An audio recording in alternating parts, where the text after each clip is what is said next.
So here we are in Hostomel.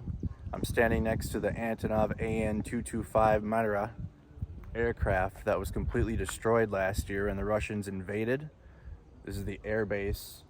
We watched the helicopters come in.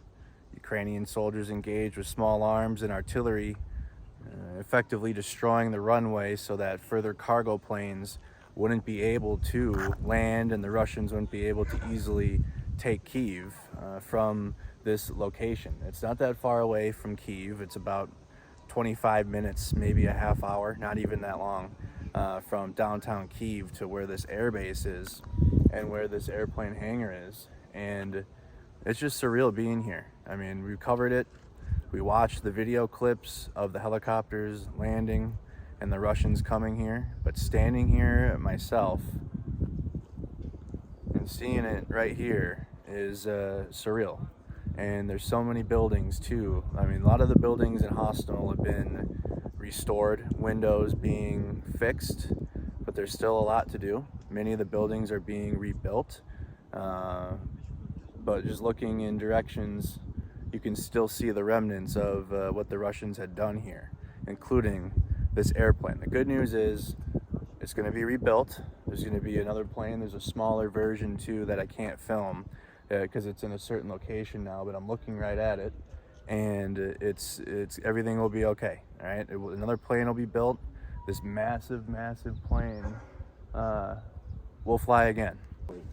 Early in the morning, Russian troops launched very strong strike by rockets. They wanted exactly. It was early in the morning. So here we are, standing in Hostomel with the legend himself, Operator Starsky. What's behind us, bro? Behind us, this is the magical, orthodox, non-destructible flying tank called KA-52. That Non-destructible, huh? Yeah, that looks exactly the way it should look.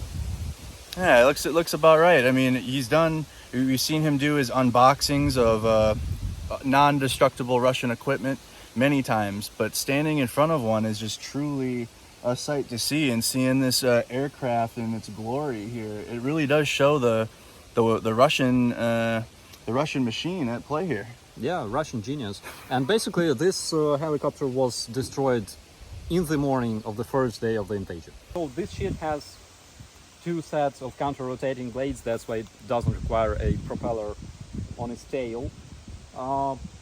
Yeah, and this is how it looks like.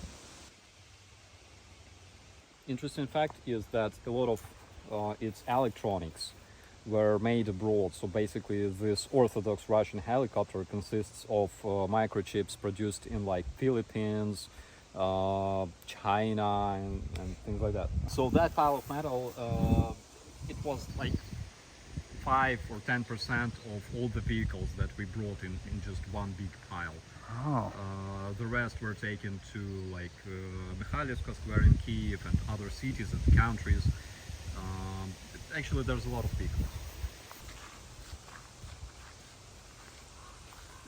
Mi-8, you can see the blades. You can see that V sign, that Russian swastika. It was used by the Kadyrovites. And here you can see that remains of the rotor.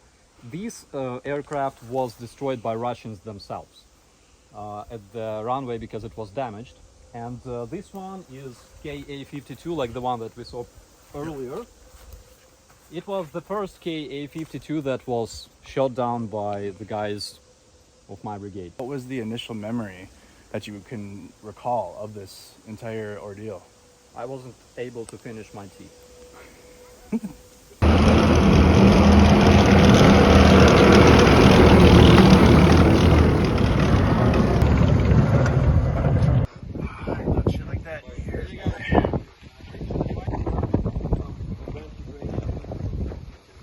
That was fucking awesome. After we liberated this area, we discovered that we have 5 tanks here. And we were like, what the hell?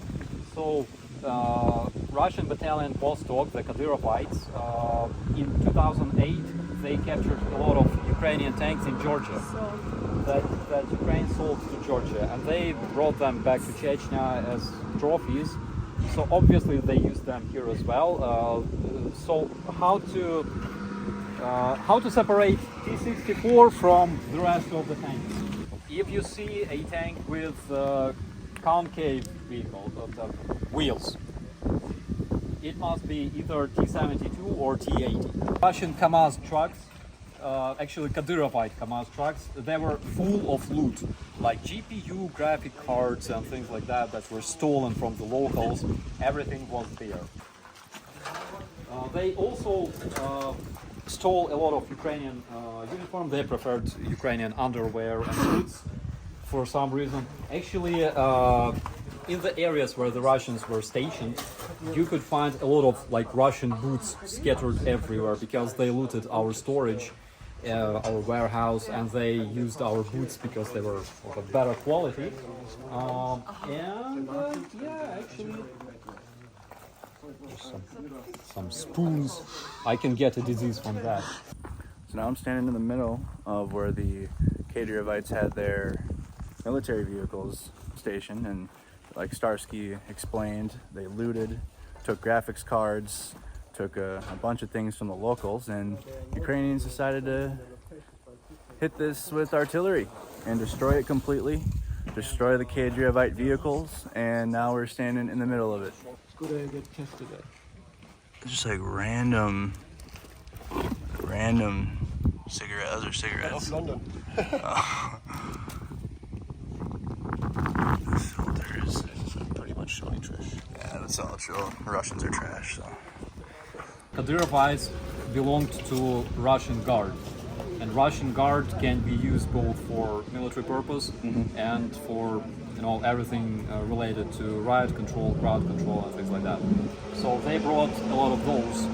They also brought riot shields and batons, and they expected an easy trip to Ukraine. Tell you what, walking here and seeing the destroyed vehicles and the destroyed buildings, it is such an experience beyond just talking about it and reporting on it, as like a third party. When you're here yourself and you see it, you're in it. You see, I went through all the trash in there and the things that the Kadyriovites stole, or tried to steal, I should say. Failed, thankfully. I'm just glad my buddy Starsky here is still holding it down. And it's like you're in a historical place, actually. Yeah, very historical. This is history. This is absolutely history. So now we're in Bucha, and this is a newly built memorial and a place to remember. There's 500 names here of civilians that were tortured and killed by the Russians.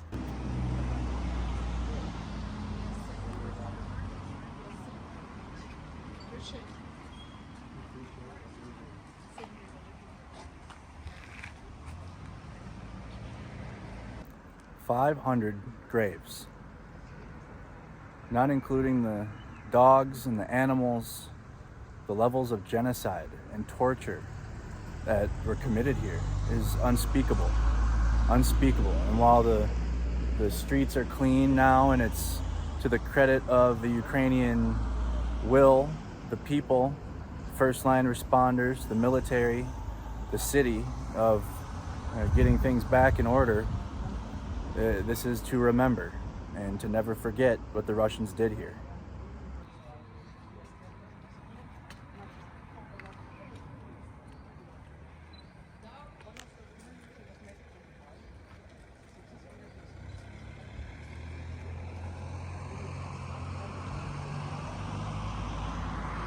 Well, there you have it. That's the video. Hope everybody enjoyed. I'm back home now in my hotel room.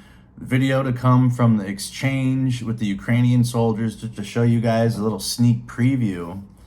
Here you got some mortar canister that was given from the 36th Marine Brigade. I've got a couple of them with designs that the Ukrainian soldiers had put on there. I also got the volunteer medal of Ukraine from the 5th Slobozin Brigade.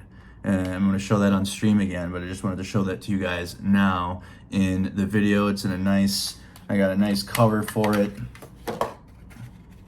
It's got a nice little like that.